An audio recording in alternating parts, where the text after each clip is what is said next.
So just sorry, very quickly, what I want to do then is talk about the task, the instructions, the materials, retrieval, practice, and we're not really going to talk about creative today. That's maybe another step on for some people, but if people are feeling creative, I can talk about them at the end. And I've shared my Teams code, so I can come back and share all that with you later in the session. So here's my team. It's set up as a class, and you'll notice if you set one up as a professional learning network for teachers, it looks a wee bit different. You get the professional, the PLN notebook, I think it's called, which is a OneNote document, a bit like digital paper, a digital notepad, like it says in the name, and everybody can access that equally. If you set up as a class, if you set up a class team, then it's a class notebook. That means you get some slightly different permissions there. We've got a video all about that as a section, and Digitally on Scott talks all about OneNote. So what I want to do as well, one that's different with the class, is assignments. Now it's also worth, I'll come to assignments in a wee second, in fact, looking at insights. So insights you have to add, you've got to go up to the wee add a tab button at the top here, and insights will be one of the options. So you want to add insights app. And I saw some people talking about, in a team I'm in, about trying to create a register and how they know where learners are in. Insights does that. So if I go into Insights, I can see I've had 6 inactive students, and I can go and look at their activity. So for all the learners in my class, I can look and see when they were active. So I can see Jacqueline came in, she was on the team just the other day, and she was on at 4:20, and she was in the Files tab. So she's also looking for some file for a learning or that. I can go back and change the time. If I want to go back to the previous month, I'll see if I've maybe got a wee bit more interaction here. So you can see that. So again, there was Jacqueline, was on the 3rd of December, and she was on the team to see, she was in the Files tab again, so she must be in looking for activities. And there was Eva was on as well, and she responded to a message in the posts. So I can see who's accessing what in my class and at what time, and that can be really useful again for the first part about your timetable. If you discover most of your learners are going on between 12 and 4, then that's the time to make yourself available, or the time to suggest that they do their learning activities, and that can be really helpful. Again, if you're looking and saying, you know, here's Mary's never accessed, she's not accessed this all week or for the whole of December, that's a concern for me. I'm going to want to get in touch with her and her family from a member of management, and it might be that she doesn't have internet access at home or a device, or doesn't want to use one, and we know that. But again, if I'm looking at that going, she should be accessing, she's not, neither's Paul. Paul's been absent for a whole month. I would want to be following that up. So insights, you add it with the wee add sign, add the app, it goes into your team, and it does the rest for you. It does all that work. So really good to be able to look in and see what your class are up to. So assignments then, and assignments is exactly what it says in the name. It lets you assign tasks to your learners.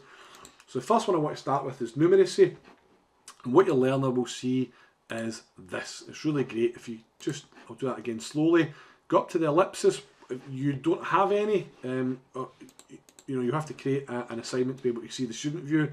But once you create an assignment, I'll come to that in a wee second, you can pick the assignment.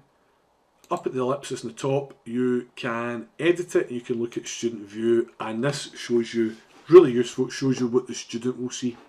So this is what the student is going to access when they come into your team and they go to their assignment.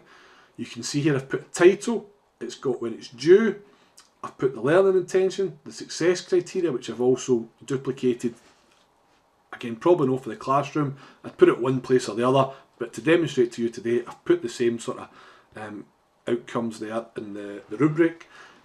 Some instructions. So again, it might seem obvious for the learning intention or the success criteria about what I want them to do. It might seem obvious, but I want to make it as obvious as possible. Instructions, watch the video, open the task and go ahead and do that. And again, some additional bits, you might also want to use these resources I've shared. I've added some materials, and what you can see here is really good. I can add materials from anywhere. So I actually had a video on my Google Drive, because I was using it yesterday, and I was actually able to share a link to that video from Teams. Even though it's Microsoft and that's on Google, it works across both. So wherever you've got it, if somebody else, another teacher in your school, has got a video that's really useful, and they've got it in their OneDrive, or they've got it in Google Drive, whatever, they can still share that to you, and you can still use it. And I've got all the materials I need. I've got a video, a YouTube link, I've got a form, I want them to do some assessment. I've got the Education Scotland numeracy reference document, if any adult at home needs that, and I've got some manipulatives I want them to use, and then I've got their jotter effectively. This is the page in their jotter I want them to use. So I've put everything that they need in one place, and if they are having trouble accessing that, you can see the wee immersive reader icon in the top right. Numeracy, WB the 11th of January. Now I think it said my sound isn't working right because it's recording just now, so I don't know if you're hearing that, but it will read. The 11th of January. Due the 15th of January. Immersive reader will read aloud anything that I've put on that page. I can change the voice settings, I can change the colour of text. That's the learner can do this, so whatever the learner sets that to, it only changes the screen for that learner. So if I set my screen to blue, Dawn could have her screens set to yellow or green or whatever else. There's more colours in there, but whatever the learner sets it to, that's their own screen, nobody else's, and when they come out, it all goes away again. So it doesn't stay like that, it's just there for when they need it to read it. You can read it aloud, you can change the appearance of the text, you can even put on the grammar options, and you can highlight nouns, which is really useful I found for doing things like reading and writing. You can put a text on the screen and highlight nouns with it, and don't know, it's not loaded there. I'll try it again. Doesn't like this bit of text. Just going to refresh that, and it will also, it's got picture dictionary built in, so if I click on words I'm unclear about, it will show me a wee pictorial representation of that word. So again, for younger learners or learners with support needs or lacking confidence with reading, that's really useful to be able to see some pictures for some words and the different tools there. So what I want to show you then is how to create that. So when you can create from existing. So if I've already made this for my, let's say I teach across 2 P7 classes, I might be in a sort of rural school and I go between 2 classes there, or you know, the P7 teacher's sick or unwell at the moment, or for whatever reason unable to attend, and I'm supporting both classes. Whatever the reasons, I can duplicate one I've already got from existing, so I can say, see that assignment I made, I'm going to reuse it. You could even reuse that week on week and just change the materials and the questions you've attached. So I can pick the team, and then I can pick the assignment that I've already created. So there's that literacy one for the week beginning 11th. I'm going to use that, and I'm just going to edit it and make it for the week beginning the 18th and the week beginning the 25th, etc. as I go through. So you can reuse things. That's helpful, again, saving a wee bit of time. You can make a quiz assignment or just an assignment. A quiz assignment will use a Microsoft form for the task, and I think you can still add 1 or 2 bits to it, but I'll come back to that. I prefer the assignment because I can do, if I'm right, I can do a lot more with the assignment. If I click the form, I'm just going to double check this. So I'm going to make a new quiz. It will open up a new form document for me. I can create a quiz, and I'll come to this in a wee second, and it should be in, it should have created an assignment for that. It doesn't look like it has. So what I'll just do is I'll do a normal assignment. So I put in the name. I can save at any point, so if I don't get this finished, you know, the dog comes in the room, or you've got a child at home with you and you need to go and take care of them, you can just save it and come back to any time. Put your instructions in, so that's where I've put my learning intention, success criteria, etc. I've made mine have no points because I want to work to assessment for learning and not assessment of learning, and I want to just make that clear. So points turned off for my learners. You can assign points, you can say there's 10 points for this. I prefer to keep that blank. I can add a rubric, and I can add a rubric again I've already used. So if I'm doing place value again, I can add that rubric I've already used, and I can edit it before I attach it. So again, I can attach points for each part, or I can turn the points off. This is what it's assessing, and here I've got my marking criteria. So if they've identified the place value of a numero, that's the success criteria. I've put these 3 bands in. Now you might have excellent, good, and no very good, or whatever the language is you use for that, whichever order. I've went for, you're getting there, so most examples are correct. I don't know why it's jumbled them around here. Keep going, which is, there's a few errors and we need to go over this again, and you've got this, you're flying. I can actually just be able to reposition these. I'm not going to bother with that, I'm sure I can reorder them anyway. Come back to that. So I can create one, and if that's useful, I can duplicate it, and then I can change the success criteria, and you can see I've got the same sort of feedback comment. And all I'm doing there is making it clear to my learner when I give them that feedback that if you've got this is excellent work, it's because you've got everything correct. And if you've got, keep going, you're kind of, you're making progress with that, try to be positive, there's a few errors and we need to go over this. So that if I'm sharing that with the learner or their adults at home, then the language I'm using is explicit and clear. I've written it in black and white what I mean by that term. So if I've said to a learner, you're getting there, I'm kind of giving an or this is good. What's the difference between good and excellent? I'm trying to make that clear. So that again, if an adult's looking at that and going, well, I can see you've made a few errors there, I can see why the teachers put that on. We're dealing in a kind of slightly different time than we would be normally, where again, adults are going to be able to scrutinise some of your feedback and the learning. If the learner's got this on the screen saying, look, I've done my learning and the teacher said it's excellent, they're going to show that to their adult, and again, they can be clear about what the terms are. So something to consider, you can use whatever terms you like there, whatever you use in your school or your authority, if it's good, bad, excellent, whatever language you're going to use for that. So that's now attached, learners will be able to see that. I can assign it to more than one team, so I can actually go in and put this on 2 or 3 different teams again. If maybe you're like a non-class contact teacher and you're teaching health and wellbeing across 3 or 4 classes, for example, through the week, you can just assign this to each classroom. If you're a member of that class that the teacher set up, you can just send it to those classes for them to do, and you only have to do it. It might be the same sort of task and you can just edit it each time, or if you've got, again, say 3 primary 6 classes you work with, or if you're a secondary teacher, you might have, BGE and you've got 4 first year classes, you can assign the same task if that's appropriate. You can put it to all students or just some students. You can pick individuals on the list, or you can assign it to all students in the team.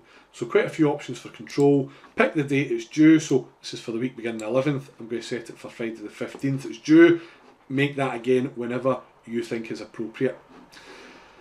And the last wee part to come back to is the resources, and you can add tons of resources. You can add things from your OneDrive, you can add a page from a class notebook that you've already used, you can add a link, so you've got a BBC Bite Size site you want them to go to, put the link in there, and you can add new files, so you can create a new Word document.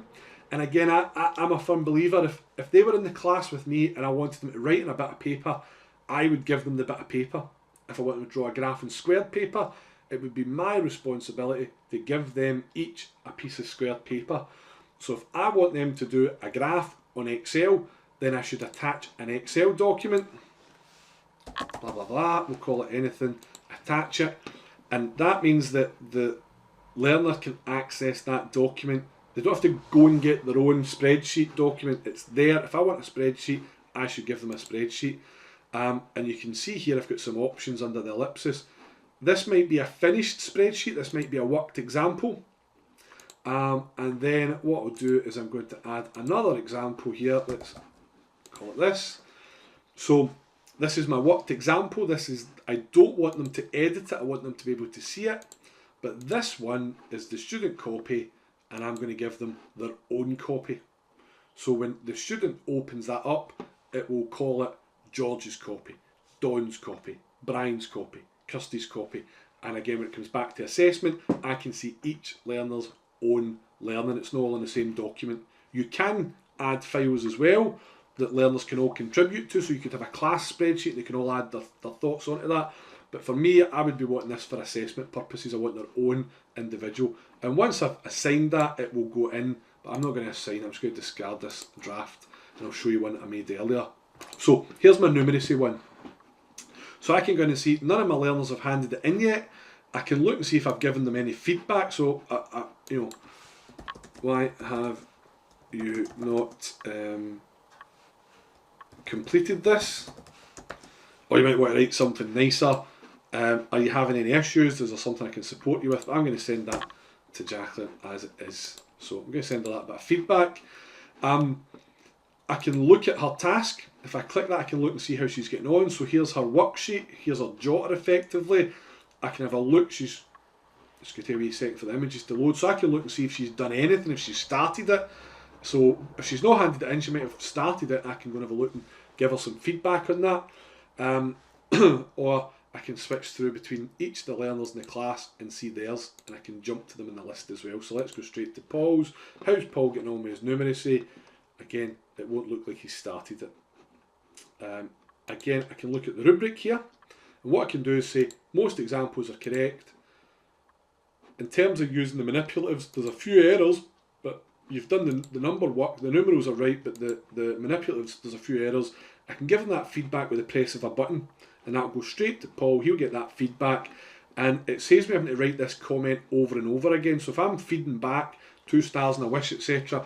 on the success criteria, and I'm writing, I used to find when I'm writing, even some really good P6s and 7s, remember a capital letter at the start of every sentence. I had to write that so often, I got a stamper made for it, because it was something I had to repeat constantly. So I can use that, the rubric here, to give quick feedback, the general feedback, and then I can go in specific and say, Paul, great job here, but just double check your manipulative example.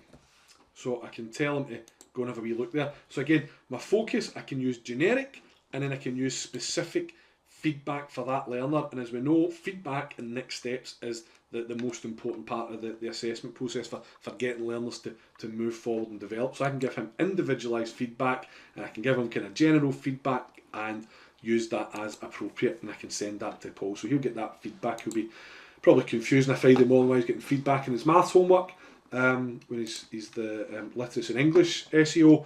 But so that's the kind of assignment. That's what I can see here. Now what I want to do is just go back a second, and I will show you I'll go to edit this so I can show you what I've added. So I've put my learning intention, I've put my success criteria in, what I want them to do, complete that should be a OneNote in fact. Watch the film and pause and take, so that's the literacy one, isn't it? Let's do I'm going to start with my numeracy because that's the order I've got in my head. So I'm going to edit my numeracy assignment, and it was a OneNote. Again, so easy to make changes. It's not like a homework pack I've got to go back and fix. So we're doing tens and units, or tens and ones it should actually be. I did that yesterday and didn't update it. Thankfully I don't think my maths colleague joined me, but it should be called tens and ones, going with the PLR document, so I just want to keep that right. So my success criteria, and then what I've done is I've attached some videos so my learner can access this. It's going to ask me to sign in just because it's on my Google Drive.